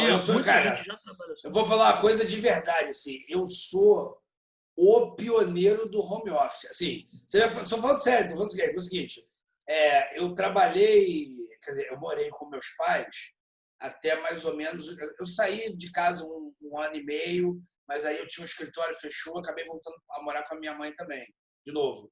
E assim, eu morei com a minha mãe até mais ou menos uns 29. Aos 30 eu saí de casa para morar com a minha mulher. Como eu te falei, já tinha saído para morar fora sozinho um ano e meio, quase 2 e tal, e voltei. Mas eu saí, e aí eu já saí e já montei um home office. Eu já tinha o meu quarto, home office e a sala. Trabalhei anos enquanto eu morei com ela em casa. Quando nasceu meu filho, quando ia nascer o meu primeiro filho, aí eu fiz o movimento de ir para um escritório. Foi até uma despesa que minha mulher reclamou muito comigo. Cara, agora vai ter um moleque aqui, é melhor dar uma separada. Aí eu fiquei anos no escritório e de uns 4 anos para cá, eu voltei a ter um escritório em casa e voltei a trabalhar em casa. E aí me lembrei o quão ruim era, em alguns aspectos. E alguns é legal, mas tem vários aspectos ruins também. Então, assim, isso é uma coisa que na adolescência eu já falava, não, vou ter meu escritório em casa, vou trabalhar e tal. Isso já é uma coisa, eu sou meio pioneiro dessa cabeça. Então, se perguntar assim, desvantagem, vantagem, eu vou te dizer todas. Eu tenho todas de cor. Os bancos já avisaram que 60% dos empregados vão ficar em casa, né? Vão manter. Já falaram que não vai voltar. Porque, tu economiza, usa o computador, o notebook dos outros, a internet dos outros. Agora tem que chegar, Agora tem que chegar o momento... As grandes empresas vão ser as primeiras. Mas vai ter que chegar o momento em que os trabalhadores vão ter que negociar os seus custos pessoais de casa utilizados em produto. Porque eles estão entubando nesse oba-oba. Daqui a pouco as pessoas vão... No início é sempre assim. As pessoas vão começar a se tocar assim, vem cá, eu pagava R$200 de luz, estou pagando 400 agora. O que está aí dessa luz? É o teu computador, tua tela ligada, o ar-condicionado, eventual, tal. Então, assim, a gente pode esperar, a gente falou sobre... Outro dia nós falamos sobre a greve dos motoqueiros, né? Pode esperar aí esse tipo de reivindicação das classes trabalhadoras, né? Mas o patrão e o empregado sempre negociaram muito bem, segundo o Paulo Guedes. Então não tem nenhum problema. Muito bem para o patrão, né? Muito bem para o patrão. O cara vai dizer, eu estou gastando mais luz, e o patrão vai dizer, pode ir embora, não precisa mais trabalhar. Aí, vou resolver seu problema. Acho que a gente pode ir por dicas já. Vamos lá. Podemos. A gente ainda tinha uns 5 minutinhos desse bloco, mas acho que vamos gastar ele no dia, que acho que vai ser mais divertido. Vai ser mais legal. Então vamos lá. Quem começa? Quem começa o Dicas da Bancada de hoje? Cadê a musiquinha? Tem uma musiquinha aí. Tu baixou a musiquinha, Rico? Não baixei a musiquinha. Vou botar a musiquinha pro nosso ouvinte ver. Calma aí, gente. Enquanto ele busca, deixa eu só me lembrar se eu tinha mais alguma coisa sobre... Sim. A gente estava falando sobre o novo normal, né? Assim, eu quero saber uma parada que está realmente me angustiando, e a gente podia empurrar isso aí para um outro programa, que a gente falasse especificamente de educação. Mas, assim, eu estou realmente, de fato, preocupado com o novo normal das crianças. Eu estou realmente preocupado. É porque o Rafinha, por exemplo, está com um filho muito novo ainda. Mas, assim, eu estou começando a sentir... Eu tenho um filho de 10 um de 6. Eu estou realmente sentindo os moleques sentirem. Primeiro mês nem tanto, segundo não, porque lá tem um Netflix, né? Um videogame para gastar o tempo, desenho animado e tal. Eles agora estão realmente entrando numa fase visivelmente que eles estão entrando em desespero. Sim. Talvez as crianças... A gente sempre já vê aí nos últimos anos sempre uma tendência às crianças ficarem cada vez mais em casa, né? Brincando menos na rua, tendo mais contato até só com amigos de colégio, do prédio, brincando no play do prédio. Tá? Talvez a gente veja algo que a gente não espera, que é uma nova geração que valorize mais os espaços públicos, poder estar em espaços públicos abertos e tal. Talvez seja algo que mude a expectativa, né? A expectativa era cada vez a gente se enclausurar mais. Mas chegou... talvez no futuro... É a conferir, mas assim, já teve momentos pré-pandemia de eu falar para eles em algum momento, olha só, vocês preferem ficar jogando aqui ou a gente ir para o aterro? Já aconteceu algumas vezes eles falarem assim, não, a gente quer ficar jogando. E eu sempre botava a pilha, vamos sair e tal, não sei o quê, mas uma vez ou outra, contada nos dedos, já rolou deles preferirem a diversão enclausurada. Eu acho que depois da pandemia essa opção talvez não aconteça mais. Prefere ficar jogando, vamos sair agora. Tipo assim, vamos para qualquer lugar. Entendeu? O videogame eu já sei como é, já estou de saco cheio. Eu quero o outro, entende? Eu queria assim, deixar só isso registrado, porque eu acho que isso vale até numa nossa conversa futura sobre educação no futuro, por exemplo.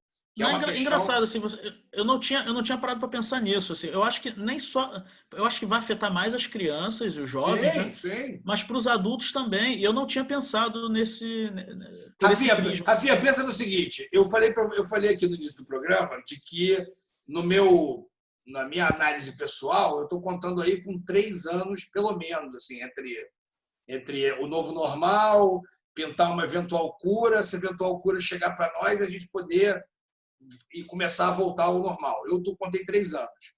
O que são 3 anos na vida de uma criança e de um adolescente? É tempo pra cacete. Cacete. Pra gente é um tempo, mas você pode olhar e falar assim, cara, são 3 aninhos, eu sobrevivo ali com minha família, meus moleques, caralho, depois volta ao normal, o Ru tá tudo certo. 3 aninhos. 3 anos para um moleque de 6 é metade da vida dele. 3 anos por de 10 é 1/3 da vida dele. Ele vai ficar desesperado no meio da adolescência, né? O outro indo ali para o final da fase do Rubicão. Assim, porra, é um inferno mesmo. Coitado, assim, eles vão ser muito afetados. Com certeza. É uma preocupação. E as escolas não voltaram ao normal, né? Em nenhum aspecto. E eu nem vou falar aqui, nem vou fazer isso como crítica. Ninguém sabe como é que é um negócio, um esquema educacional à distância, o caramba, que funcione. Talvez a gente tenha um fator bom aí, só para finalizar, tenha algo bom que é algo que se bate, o Fernando é um que bate muito nessa tecla há muito tempo e cada vez se fala mais, que é a adaptação das escolas, né? Porque a escola é a mesma há 100 anos. Exatamente, pode ser uma oportunidade. Com certeza ela é atrasada, então talvez isso daí force, a pandemia, essas mudanças todas, force a escola a entrar num século novo aí, né? Como a gente não sabe ainda, vamos ver. Quem trabalha na área que vai definir aí como é que vão ser as mudanças. Pode ser uma oportunidade, sem dúvida. Bom, enfim, quem mudou vai mudar na marra, né? Exatamente. Bom, um resumo. Vamos lá pro Giro. Com esse resumo. A pandemia fez mais pelas empresas em digitalização, home office e mudar diversos procedimentos dentro das empresas. E o delivery. Muito mais do que esses consultores todos fizeram a vida toda deles sempre. E o delivery, os correios, tudo isso. Bom, cara, os correios estão funcionando bem, a despeito de todo o sucateamento anual, que já estão doidos para vender e tal. O correio está funcionando bem. Assim, Isso aí já é o novo normal. Você está normalizando um serviço que não é bom. Não, sim. Não, eu não estou dizendo que é uma maravilha. Eu estou falando que ele melhorou. É o que eu falei dos 300 mortos por dia. A gente está com 1.200. Ô, Rico, a gente tá estava se dando muito bem. Se começar a defender os Correios aqui, a gente vai brigar. Então, vamos tá ruim de chegar aí em Jacarepaguá? Eu sofro muito com os Correios aqui. Quando é entrega de outras empresas, é tranquilo. Quando é pelos Correios, dizem que eu recusei o produto, não localiza, diz que eu moro em área de risco. Esses 3 encontros aí que o cara bateu aqui, disse que não tinha ninguém em casa, eu achei meio migué. Assim. Então, isso aí que aconteceu contigo, para mim, com os Correios é sempre aqui, já tem uns anos. Entendi. E eu moro num lugar tranquilaço. Exatamente. Não é área de risco. E só com os Correios, né, Rafa? Só com os Correios. O Mercado Livre. A outra empresa que também não tem nada a ver com isso entrega. Todo mundo entrega. As contas chegam. Não, sabe o que parece isso? Vou contar uma história rápida só para você partir por dicas.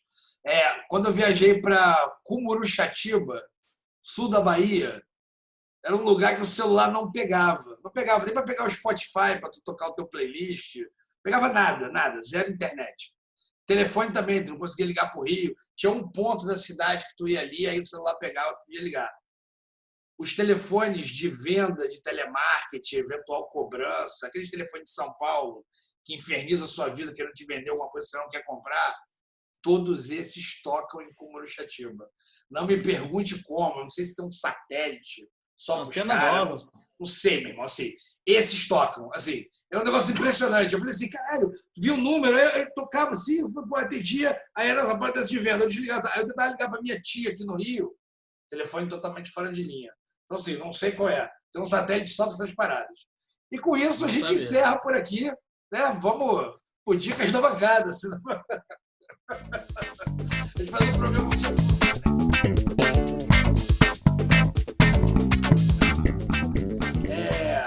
Então, quem quer começar? Eu tenho uma dica aqui, eu acho que eu não quero começar, não. Quem é o primeiro? Eu começo. A minha dica aqui. Peraí. O que era mesmo? Orson Welles. Tem um filmão que tem muito a ver com o nosso tempo atual. Eu estava com ele na minha mão, que se chama... Eu não sei como é que se chama em português. Acho que é chama The Stranger. É um filme que foi feito em 1946, logo depois da Segunda Guerra Mundial, e conta a história de um criminoso nazista. Enfim, uma obra-prima, um filme maravilhoso. Vale a pena ver, tem no Netflix, não sei se tem no YouTube totalmente grátis, mas é um filmaço, vale a pena ver. Se chama The Stranger, né? Esse é um O Estranho, em português. É um filmaço. Esse é um Orson Welles que eu não vi, sabia? Não, exatamente. Esse não é um famoso. Não é dos famosos. É um pós-Segunda Guerra, né? Depois daquela história toda. Mas é bem interessante, vale a pena ver esse filme. Pô, vou ver sim. Muito bom, vou ver. Já está aqui na lista. Já. Bom, eu posso trazer também um, então. O meu Dicas da Bancada é bem fácil de ver, tem no Netflix. Eu não entendi direito se é um documentário ou é um filme. Ele tem tamanho de filme, né? Mas é o Duas Catalunhas, o nome dele. E eu achei excelente porque assim, ele tenta explicar esse período mais recente de independentismo na Catalunha. Explicando por que isso existe, por que o pessoal da Catalunha quer se separar da Espanha e por que até uns 10, 15 anos atrás isso estava morto e hoje em dia está dividida a Catalunha. Eu sempre quis entender essa situação, porque assim, quando você fala da Espanha, a Espanha tem seus problemas, mas é um país democrático, é um país que até outro dia estava crescendo economicamente, né, nos últimos anos que começou a definhar. Mas eu queria entender isso, assim, por que depois de tanto tempo ainda tinha essa situação. E aí eu vi no Netflix esse filme, esse documentário. É um doc. É catalão / espanhol, então assim, é local, não é uma produção hollywoodiana, nada do gênero. E é muito interessante. E mostra que, assim, dando um leve spoiler, mostra que assim, é só mais um dos sintomas dessa bipolaridade maluca política que a gente tem no mundo. Que a gente tem nos Estados Unidos, que tem no Brasil, que tem na Europa continental toda, tem na Espanha também, só que com uma pitada aí de nacionalismo, ou de xenofobia, se você trouxer por esse lado. Tem um tempero local, mas não deixa de ser mais uma dessas bipolaridades loucas aí, estilo Brexit, estilo... Cara, há um impulso destrutivo no mundo, entende? Tipo, Isso. de ruptura do que, assim, isso aí tá... Você quer ver um outro exemplo? Só para não prolongar muito. As pessoas tristíssimas porque a China não vai permitir que Hong Kong seja uma coisa separada, democrática. Eu falei, cara, eu não estou entendendo que decepção é essa. Por quê? Assim, porque você, como país, a China, né? Até a China. Hong Kong é da China há mais de 1000 anos. Há 230 anos, os ingleses tomaram deles durante um tempo. Né? Tomaram de uma forma super odiosa, que foi a Guerra do Ópio, um troço baixíssimo. Né? Tomaram, né? Foi um país num território do outro e tomou um pedaço do território. Há 20 anos, sei lá, talvez um pouco menos, finalmente os filhos da puta que tomaram a sua terra devolveram. Assim, foi 97. 97. Então, tem seus 23 anos. 23? 23 anos. Enfim. É isso aí, 23. Devolveram. Aí agora já querem que separe. Meu irmão, você não tem a menor condição da China topar isso. Assim como assim, foi a mesma coisa no Tibete. Free Tibete. Por que um país vai abrir mão de um pedaço do seu território que é seu há mais de 1000 anos? Porque, de repente, uma galera que não é de lá começou a fazer uma coisa. Tem a galera de lá que está reclamando, mas é um problema local. Porque, de repente, entrou uma campanha global, Free Tibete. Isso não vai acontecer. Assim. Se eu fosse chinês, eu também ia botar uma pilha. Não tem nada a ver. Entendeu? É diferente, por exemplo, da Catalunha, que tem um problema parecido com a Itália, por exemplo, com a Alemanha também, que são países que se tornaram países agora, 200 anos, 300 anos. As nações são anteriores aos estados. Né? Exatamente. Assim, a Catalunha já era um outro lugar, o País Basco era um outro lugar. Um dia aquilo foi inserido num contexto de Espanha. Essas cisões deles não sumiram, né? A gente nunca se dividiu. O Brasil tem cisões que, na verdade, são propostas de cisões, mas a gente jamais se separou como país. Os caras já nasceram separados, né? Mas, enfim, também prolonguei isso à toa. Então, vai lá, Fernando. Depois da nossa pequena aula de política internacional. A sua aula inaugural inútil. Do nada, começou a falar Tibete. Esqueci que a gente estava na dica. Porque o Dalai Lama, um safado... Vou ocupar com o Tibete. Foi mal, esqueci que a gente estava na dica, porque a gente estava no meio do debate. Entrou no debate. Não, eu estou esperando a dica. Tá tranquilo, não tem problema não. Minha dica, já que o Rico falou sobre... Vou nem dar dica hoje para não gastar tempo. É o novo livro do Paulo Gala com o André Roncaglia, Brasil, uma economia que não aprende, acabou de sair e vai contando as perspectivas para entender o fracasso da economia brasileira. O Paulo Gala e o André Roncaglia têm uma perspectiva de analisar a questão de por que um país é rico e um país é pobre, a partir da análise da complexidade da sua pauta produtiva, das tecnologias que aquele país emprega para produzir alguma coisa. E é bem interessante porque se um país desenvolve, por exemplo, motor de combustão, é sinal de carro, por exemplo, é sinal que ele também consegue produzir motor de combustão de barco. Quer dizer que ele produz aquela coisa toda que envolve o carro, o couro, o banco, a tecnologia, tem seu de pesquisa. Então, é a partir dessa análise da complexidade do processo industrial que eles fazem análise de porque um país é rico e o outro é pobre. E aí lançaram esse livro aqui, Brasil, uma economia que não aprende, mostrando a questão da desindustrialização brasileira e mostrando como o Brasil está perdendo a tecnologia e, por isso, nós estamos empobrecendo. Nós vendemos soja e compramos celular da Samsung da Coreia do Sul. Então, é a minha dica da bancada, esse livrinho novo aqui. Pô, Muito bom, muito bom. Vou buscar para ver se eu simpatizo com o Paulo Gala. Eu vi uma parada dele uma vez, achei meio mais ou menos, mas ele é inteligente. Depois que ele engoliu o MBL num debate no YouTube, ficou melhor. Serviço público, né? Serviço de utilidade pública. A minha dica da bancada é curtíssima agora, que eu já gastei na minha aula de geopolítica. O Armazém... 7 anos não tiver. Exatamente. O Armazém Companhia de Teatro está fazendo umas apresentações online pagas, né? Você compra ingresso e tal, ao vivo. Chama Parece Loucura, mas há método. E o negócio é o seguinte, é uma espécie de um Big Brother entre personagens shakespearianos. Nossa. Então, são vários personagens shakespearianos, eles têm os seus monólogos, isso é ao vivo, as pessoas estão lá na sala, e aí um debate com o outro, e aí você escolhe quem sai. Ah, sai fulano, aí esse sai, entra outro. E eles são vários personagens shakespearianos debatendo, e você participando ali, eliminando os que você não acha mais. Isso aí, assim, só tem atorzaço. Assim, não tem moleque ali, é só cascudo. Assim. Como é que é o nome? Parece loucura, mas há método. Mas tem método. Parece loucura, mas tem método. Tá no Instagram, YouTube. Tá. Você entra no... Você pode procurar nas mídias sociais, é fácil de achar, Armazém Companhia de Teatro, e eles estão vendendo ingressos por aquele Simpla.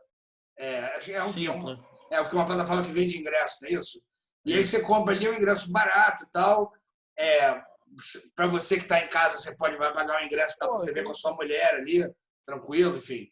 E aí tem isso, você entra numa sala de Zoom, tem as apresentações e as pessoas vão votando para eliminar as personalidades. Não deixa de ser uma primeira... Né, o Armazém está aí fazendo um primeiro experimento, né, de alguma espécie de performance ao vivo, ao mesmo tempo já trazendo essa coisa da interatividade, né, porque se você está vendo ao vivo ali no Zoom, o que diferencia isso de estar vendo uma coisa gravada ou estar vendo uma coisa eu, particularmente, nunca entendi por que o teatro se relutou tanto de ir para o YouTube da vida. Mas sabe por quê, Fernando? Eu vou te falar, é porque tem uma parada no teatro que realmente o Ricardo pode até endossar o que eu estou dizendo. Tem uma parada do ao vivo que é insuperável. Então, mas aí o que acontece? Se você... Eu não sei se isso foi de propósito, Paulo é um ensinador muito, muito, muito genial. Talvez a interação resgate um pouco isso, dá um calor na apresentação, né? Você não está vendo só um cara ali que poderia muito bem estar sendo gravado, né? Já que se você não interage. Agora, se tem personagens interagindo ao vivo e tal, e em função da performance, você elimina um ou elimina outro, né? Torna a coisa muito mais interessante. E assim, só tem ator fera, gente. Sim, a dica é sincera, vale ver, deve ficar em cartaz durante algum tempo. Mas eu acho que é aí um primeiro respiro do que o teatro pode ser como possibilidade. Vão ter outras, enfim. A minha dica é essa. Muito bom, muito bom. Ricardo já deu a sua, né, Ricardo? Já deu a sua. Pode despedir da galera, Tibé. Então é isso. Ficamos aqui com o nosso Bancada Carioca, o primeiro via Zoom, mostrando as nossas lindas carinhas, né? Espero que vocês tenham gostado. Vou botar isso vai entrar no ar agora o mais rápido possível. Vou nem editar, vai ser assim com os nossos erros mesmo. E é isso. A gente se vê semana que vem, em breve, ao vivo de verdade. Né? Esse primeiro estamos fazendo um ao vivo que está meio gravado, mas só para esquentar. No próximo a gente entra live. E aí as pessoas vão poder entrar, participar, perguntar, zoar a gente. Vai ser divertido. E é isso. Foi um prazer. Um abraço a todos. Mais uma vez, um prazer inenarrável, quase sexual. E nos vemos na semana que vem. Tchau, pessoal. Um prazer, amigos. Reencontrar vocês, nossos ouvintes. Um abraço. Nos sigam aí nas redes. É isso. O Bancada Carioca termina agora.